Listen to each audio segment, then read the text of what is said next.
Salut tout le monde, chers youtubeurs et youtubeuses et abonnés. Donc aujourd'hui ça va être une vidéo un peu particulière parce que ça va être une comparaison entre une Nendoroid originale et une Nendoroid version chinoise.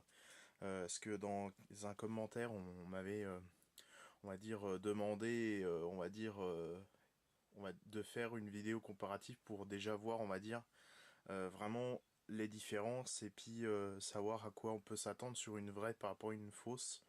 Donc ceci est la vraie figurine, donc je n'ai pas la boîte parce que je l'ai acheté directement au Japon sans la boîte et les accessoires, ils sont dans un petit sachet dans un lieu qui m'est inconnu pour le moment. Donc ça c'est une figurine originale et ça c'est la version chinoise que je vous avais déjà présentée en vidéo. Donc on va voir des différences qu'on peut retrouver directement et pour savoir vraiment on va dire quelle est vraiment la différence entre une officielle et une non officielle. Donc alors pour ce qui est de la boîte par exemple, le truc qui change, moi qui ai regardé en réalité, c'est vraiment la qualité d'impression des personnages. Ils sont très nets. Ça n'a pas été repris d'une image et collé, on va dire, comme l'identique. Il n'y a pas de flou. Le carton est légèrement plus résistant et sur les côtés et c'est pas les mêmes postures en général. Il y a quelques petites modifications. Il y a certaines fois des pastilles pour prouver l'authenticité. Parce qu'au Japon, on peut retrouver aussi, mais c'est plutôt rare, de retrouver des versions chinoises. En général, c'est quand même des originales, mais ça peut arriver, mais du coup, elles sont beaucoup moins chères, comme chez nous, comme quand on achète une version chinoise. Donc, alors, je vais ouvrir celle-ci, et puis on va regarder entre les deux. Donc, alors, pour les socles. Donc, pour les versions originales, et aussi pour les contrefaçons, ça nous arrive du coup d'avoir ce genre de socle. Donc, c'est plutôt bien pour faire tenir, mais c'est vrai que sur les nouvelles figurines et sur certaines en général on n'a pas ça. Sur les versions chinoises, on a toujours un carré avec des petits trous pour pouvoir positionner notre personnage. Sur les versions japonaises, on peut avoir, donc sur les anciennes Nendoroid, donc c'est ce qu'on avait pour certaines, des socles ronds ou avec le logo du personnage. Alors en général, par exemple, on n'a jamais, on va dire, une inscription ici sur le personnage en version chinoise, où c'est très rare. En général, on a juste ce petit bout de plastique et c'est tout. Là, pour la version japonaise, donc c'est une vieille figurine, ça doit être une des 100 premières figurines Nendoroid, mais après ça change pas vraiment. Mais on avait ce genre de socle, dont les petites bites qui sont quand même bien transparentes, il n'y a pas de bulle à l'intérieur. Et ça, par exemple, ça sera quand même beaucoup plus résistant, malgré que ça soit peut-être fabriqué à peu près au même endroit, le plastique n'est pas vraiment pareil. Comme il n'y a pas de bulle, ça veut dire qu'il y aura moins de risque de casse, parce que quand il y a une bulle, on va dire, ça peut se fissurer en cas de problème. C'est pareil, toutes les petites bites là par exemple, pour l'original, s'intègrent vraiment hyper facilement. Sur des chinoises aussi, par exemple sur celle-ci, que je vous avais montré en vidéo, alors le socle peut tenir très bien. Regarde, si on tient vraiment, hop, ça rentre tout de suite. Mais il peut y avoir quand même quelques petits jeux. Ce qui permet, on va dire, là on voit bien par exemple, voilà, ça tient pas forcément tout le temps. Du coup, il faut trouver certaines fois, par exemple ici, ça serait le trou pour tenir vraiment la figurine. Donc ça serait pour, on va dire, le socle. Voilà.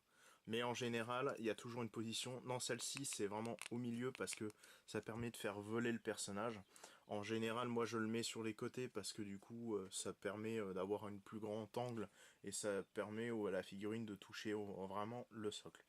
Mais on le retrouve juste ici. Donc, alors, ça, c'était pour le socle. Donc, socle original. Socle version chinoise, bon il y a aussi des versions japonaises, mais en général les trous sont quand même soit plus gros, soit plus petits. Mais il y a toujours moyen, très facilement, de toute façon j'ai jamais vraiment eu de problème avec les socles chinois. Alors, il y a aussi l'attache des personnages. Ça nous arrive de retrouver ici, quand c'est des jupes, des dessous de personnages. Alors ça par exemple, sur l'original, ça rentre vraiment nickel. Ça avait vraiment bien été étudié pour entrer dans la jupe.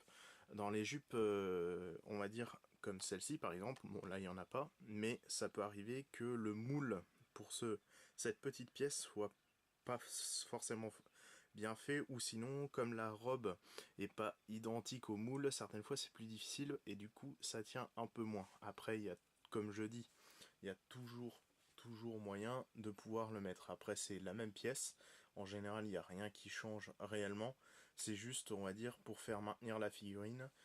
Là par exemple c'est vraiment bien pensé, tout rentre nickel directement, on le voit vraiment, voilà, c'est vraiment fait pour que ça tienne automatique. Après comme je dis, cette figurine à peu près au commerce au Japon en neuve avec la boîte, on peut la retrouver pour à peu près 50 euros, voire certaines fois comme c'est des vieilles éditions, on peut les trouver même à 50 euros en occasion. Alors que celle-ci ne vaut que 15 euros. Donc il y a des problèmes, c'est normal, c'est pas une originale, mais c'est vrai que pour la différence de prix, certaines fois c'est pas énorme.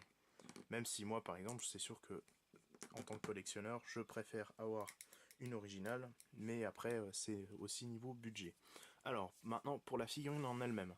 Donc là on voit, après je sais pas si on voit vraiment sur la vidéo, mais là le plastique est vraiment lisse, il n'y a aucun problème de peinture, tout est bien peint nickel, il n'y a vraiment aucun problème nulle part.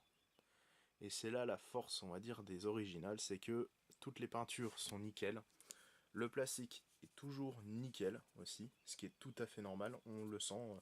La figurine n'est pas plus lourde, hein, c'est à peu près le même poids, mais on sent que la qualité est quand même vraiment là au rendez-vous.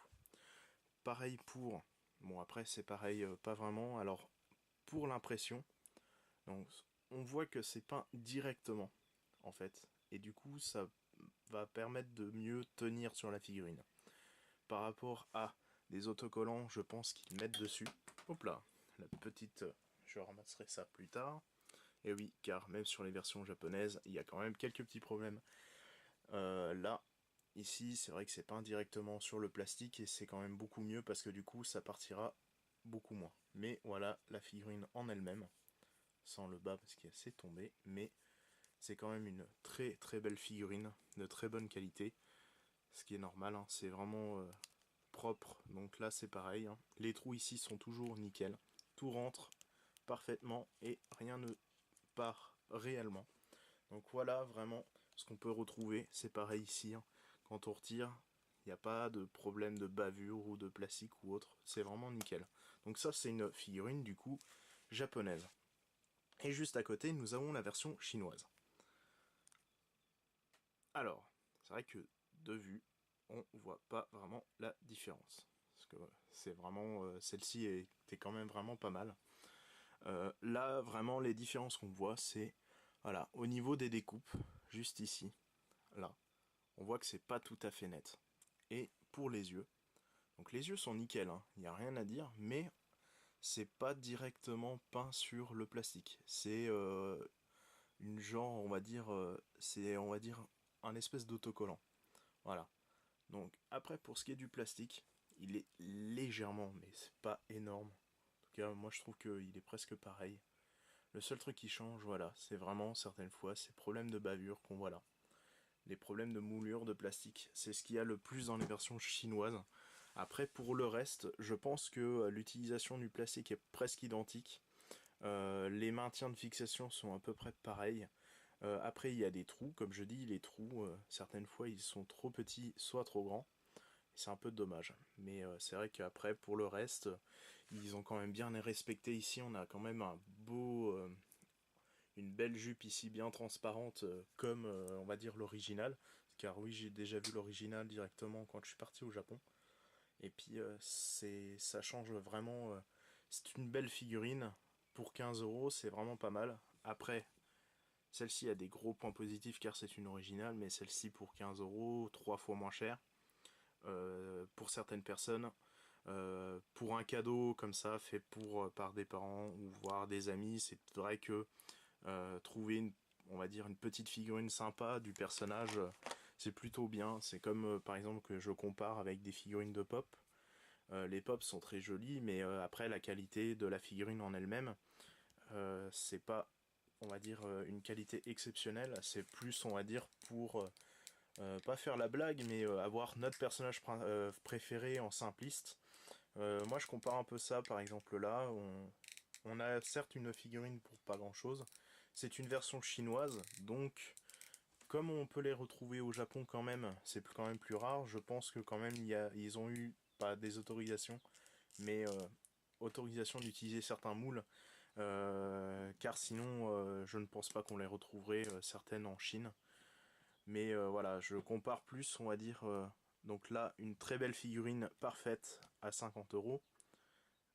Ça vaut le coup pour celui qui veut vraiment collectionner et qui aime bien la qualité et que il veut donner directement à l'auteur.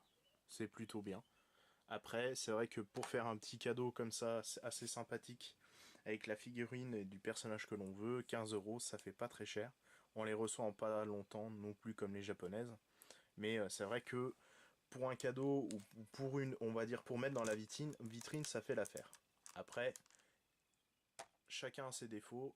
Celle-ci, pour moi, n'en a aucun, ce qui est tout à fait normal. Celle-ci en a quelques-uns, mais je peux, on va dire, comme je dis à chaque fois dans mes vidéos, quand je mets une note, je suis peut-être indulgent, mais pour le prix, je trouve que la qualité, 15 € pour une petite figurine, ça fait toujours plaisir. Voilà.